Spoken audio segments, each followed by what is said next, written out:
Hello, everyone watching on YouTube and listening on Spotify. It's another episode of NRG Insights. For those who don't know, this is insights into the world of financial services. So whether that be lending, broking, or any kind of ancillary products that go with it, where we speak to influential people in the market and get their take on things. Being a good leader is getting people to buy into what you want to do and what your vision is for a business. And I do think we've got that. And we've worked very hard to get there.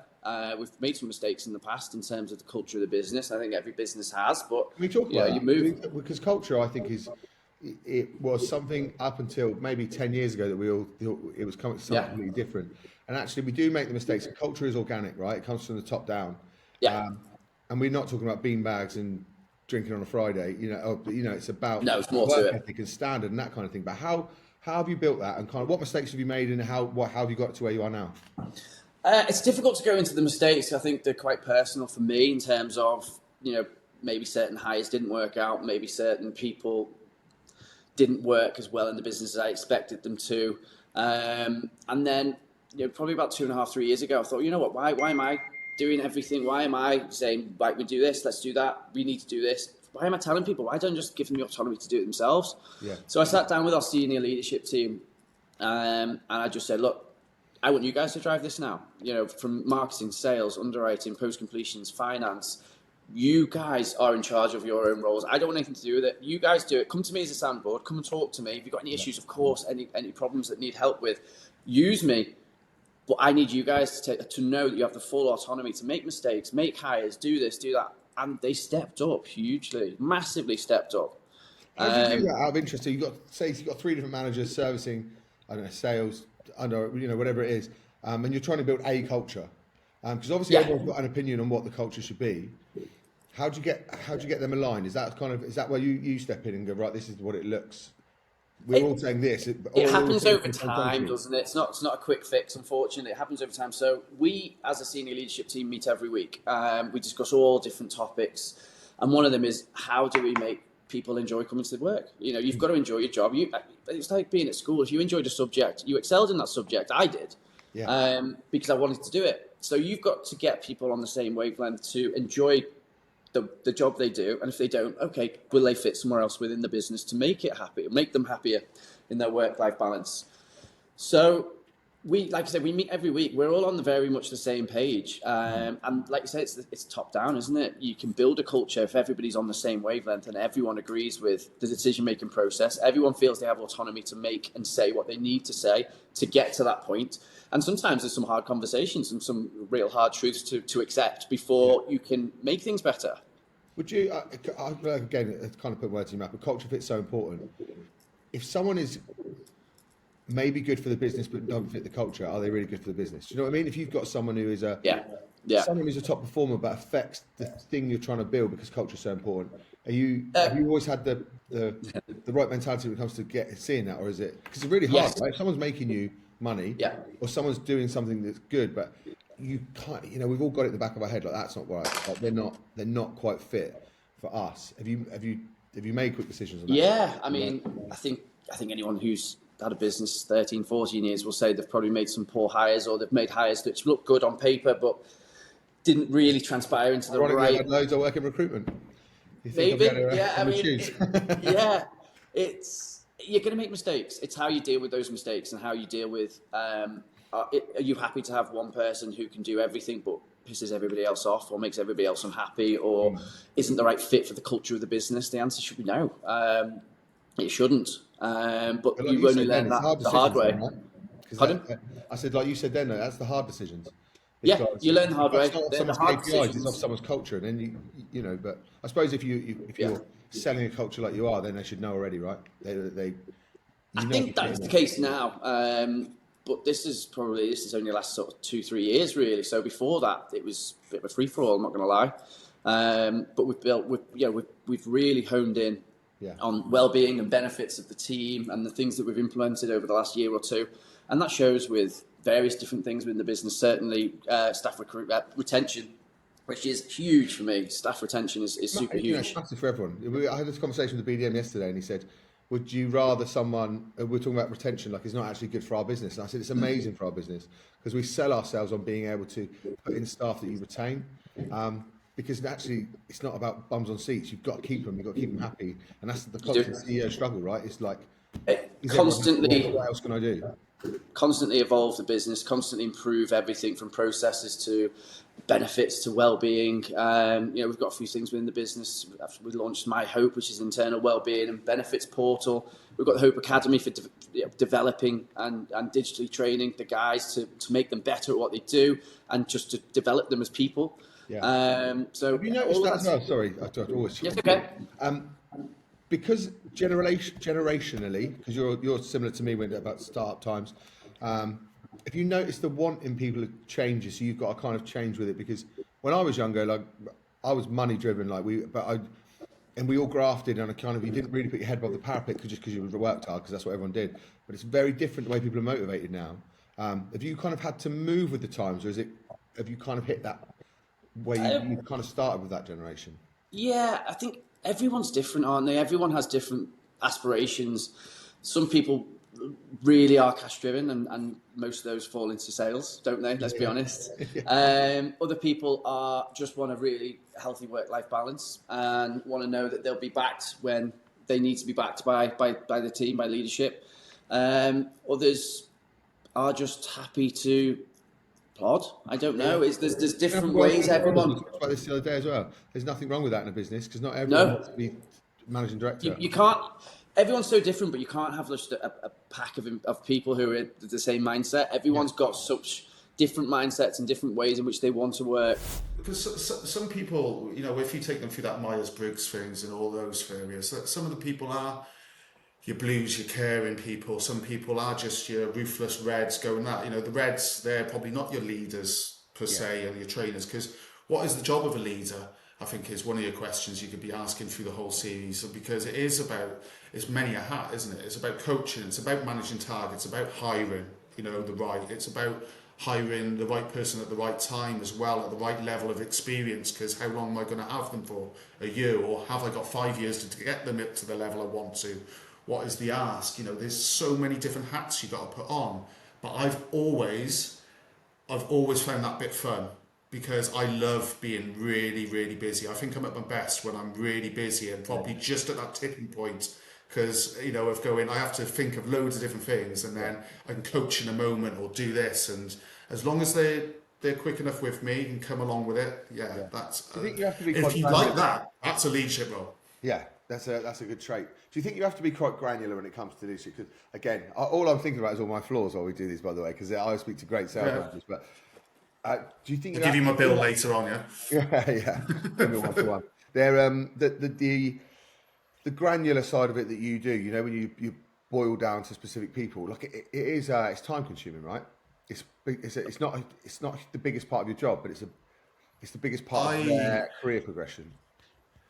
Yeah, I think I always wrap people around me that are better than me in that sense. So when you say granular, I'm granular in those moments. I'll ring them now, and I'll get more phone calls in. What I mean is, you think about how to improve someone's career. Oh, the granular little bits of that. Yeah. I'm not looking at the data stuff all the time. I don't sit there on spreadsheets, because I've got someone who will then dashboard it for me, and I go, yeah, that's good. I understand that, because that's not me. That is just not me. The granular moments are when I can see someone say something, and I pick up on the one word, and I go, and I dig down from that. Yeah. I did a one-to-one earlier, and he said one word, and I think the word was, I want more. I went, yeah, okay, then what's that look like? Mm-hmm. What does more look like to you? Because it may look different to me. So let's take you down that one until we get to an actionable point of, okay, that's something. And not to hang the hat on it, I just want to know what more looks like in their world compared to me. Do you know, I interview people for a living, and that's whenever we've always said this, we assume way too quickly that we know what they're talking about. Well, progression. Well, what does that mean? Because progression for me is something very different from you, or a better job or better culture. What does culture look like for you? The actual, like you say, it's narrowing down on those points where they go. Otherwise, it's just buzzwords, isn't it? It's one-to-one buzzwords. Cool. You want more? Cool. We tick that off. I've used this example so many times, but I think it's really pertinent for what we're talking about now. So I went through, I did one of those interviews years and years back. So this person may remember who they are when they do it, but they said, What do you want? Money, money, money, money, money. You know, the answers were money, money, money, money, money. Yeah, all these money, and like I went through their 60% truth, sorry, CV, and I went through the hobbies at the bottom, and they had like 5 hobbies, and I was like, okay, cool. Which one of them? You know, which 4 of them are you giving up? All that sort of stuff. Yeah, Yeah, yeah. money, money, money, money, money. And the other one, that was the BDM I used to send emails to at 11 at night with opportunity and this, that, the other. And about 4 weeks later, they went, I'm knackered, I'm this, that, the other. And I said, well, I didn't mean to be emailing you, it's like, but you said you wanted money. I'm Yeah, trying to yeah, go, yeah. I'm no, trying to what help I meant was I wanted to do this. And I said, you didn't tell me that. And you. I Yeah, was managing you the way that you wanted to be managed. So it's all good. yeah, You're yeah. still doing really No, good, but that's interesting, so you isn't it? don't always, they don't tell the truth sometimes, you know, the Yeah, people that you interview, because it's they hard think for you it's as what well they because want to still hear. you're trying to help people at the same time. They are acutely aware that you have some level of control over their career, right? So they, if they could be as open with you as possible, obviously it's amazing. But you still have to fight the fact that you're still working with people that want to do the right thing by you as well. You know, so it's tough to get you because you still have to be a director, right? You still have to direct these people in the way, but at the same time, I find that, you know, I find that really hard sometimes, that and I think we've talked about this in private and public loads of times, that, you know, 2 seconds ago I was in my 20s, and now suddenly, you know, again, I've been called old in so many different ways this week, experience. So you know, you've been here for quite a while, you know, blah, wise. blah, blah, blah.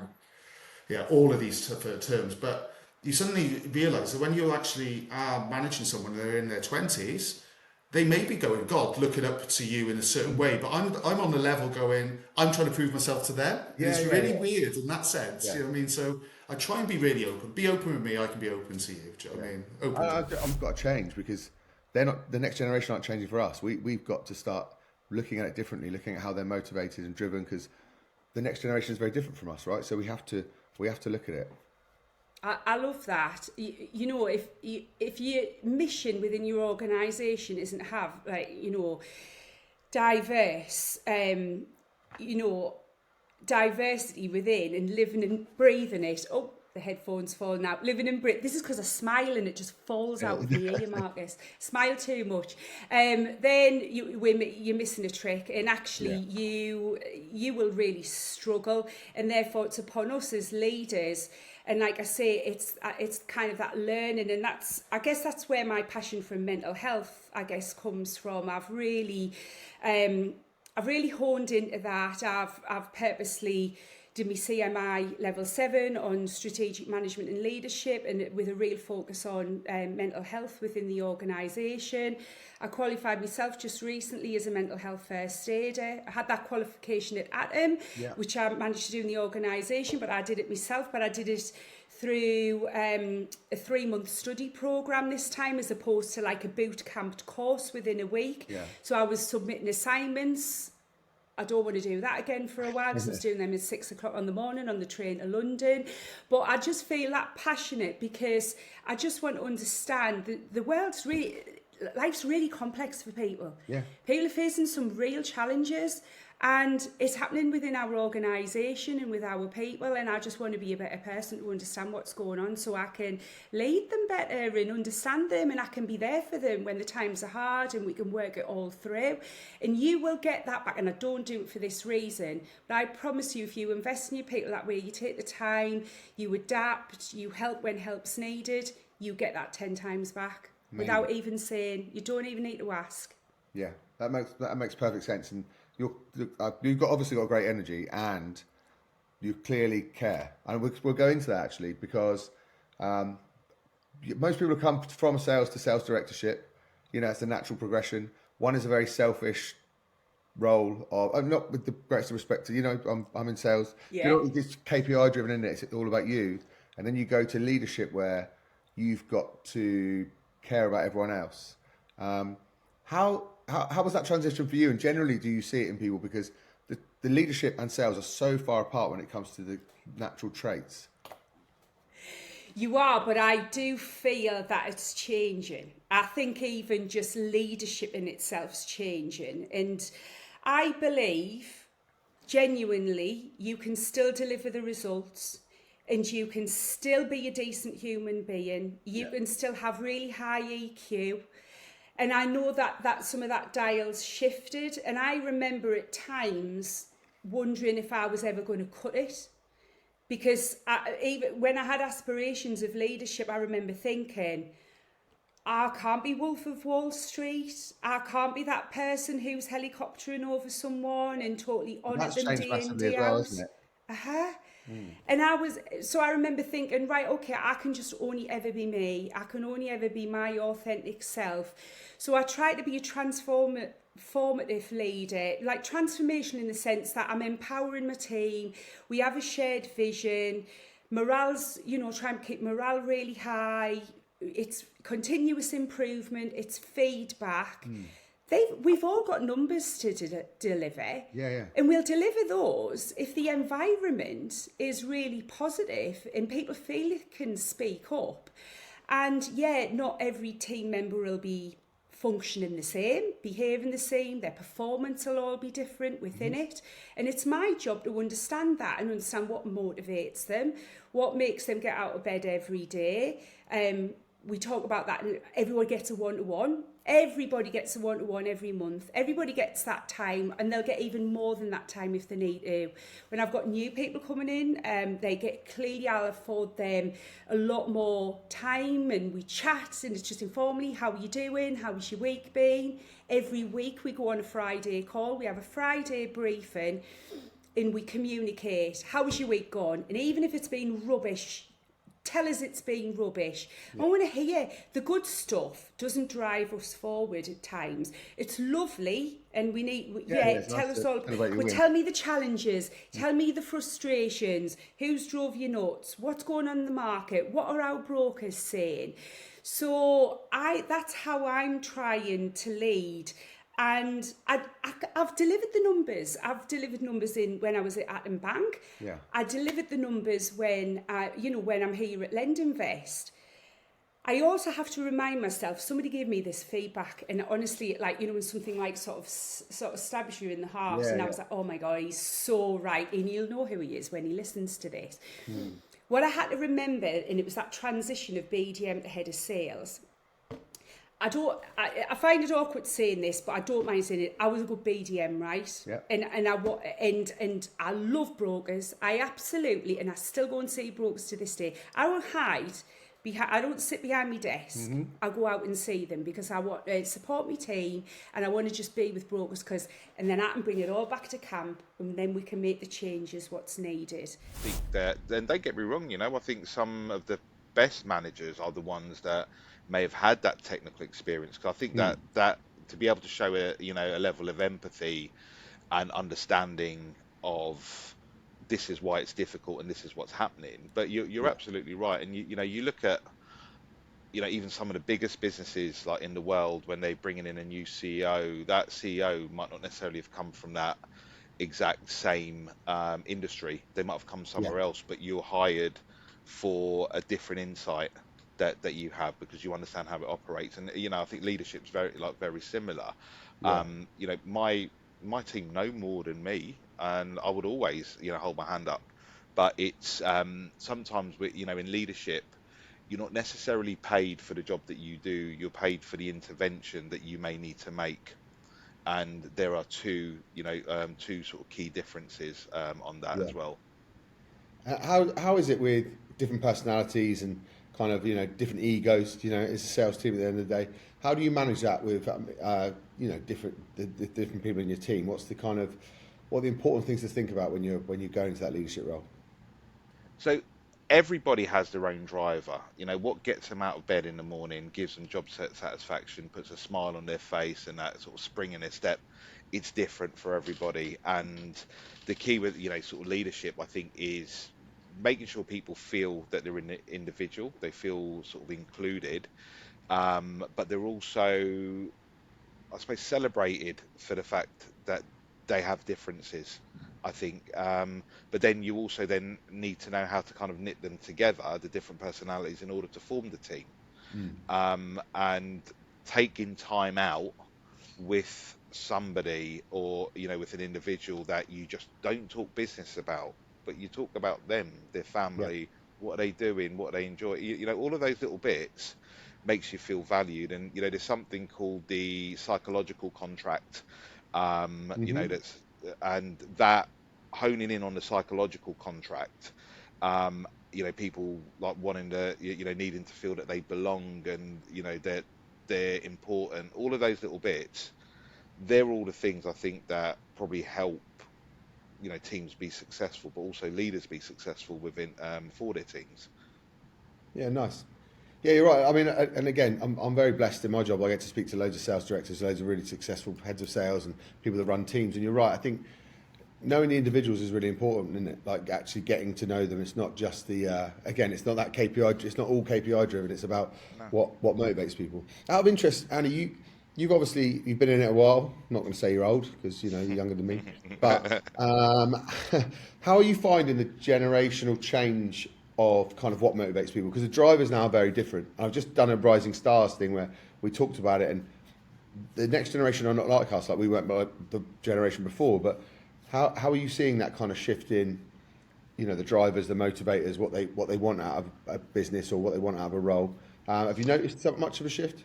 Oh, like massive, and even like the shift in myself as well. Mm. Like over the years, I think culture within a business is exceptionally important at the moment. I think old school sort of sales was right. You come in, here's your number, smash your number, you get a bonus off the back of it, and that's what people used to be motivated by. But the thing is, money's not a motivator. Money's a dissatisfier, and people quickly become Mm. dissatisfied.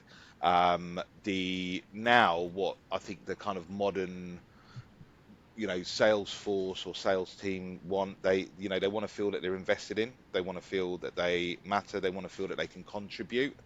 Yeah. They want an element of sort of flexibility. For example, if they need to go and pick the kids up early from school, or when the kids are sick, they don't want to feel that they're doing something sort of something wrong, or feel that Which, guilt. They want to be able. obviously, this is the way everything's changing, but I would never have in a million years would have approached my boss back in the day about like, can I pick the kids up today? Like, it just, it seemed quite foreign, but now it's nuts that we didn't do it because actually the commitment you get back for giving that little bit back is you can't put a price on it. It's it's the emotional bank account. Mm. And the thing is that it works both ways. But I've been in scenarios where I'm speaking to sort of members of my team, and they're it's coming up to Christmas, and we've got a couple of nativity plays, but I can't do this, I can't do that, and I'm like, what? No, you go and you do that. That's more important. And the thing is, recognizing as well, people put in a lot of discretionary hours, Yeah. so they will work way past 9 till 5, and actually turning around to them saying, like, you know what, you've put enough in, you make sure you take like enough out as well. And I I think having that, I suppose that kind of human touch to Yeah. leadership, always works. And don't get me wrong, the byproduct is that you do get that sort of better, productivity, and that extra effort, because people Yeah, it's want the to buying, work isn't it? If we for. trained everyone to the desk, they're going to do exactly what you expect of them and no more. Thank you, everyone, watching and listening today. And that's another episode of NRG Insights.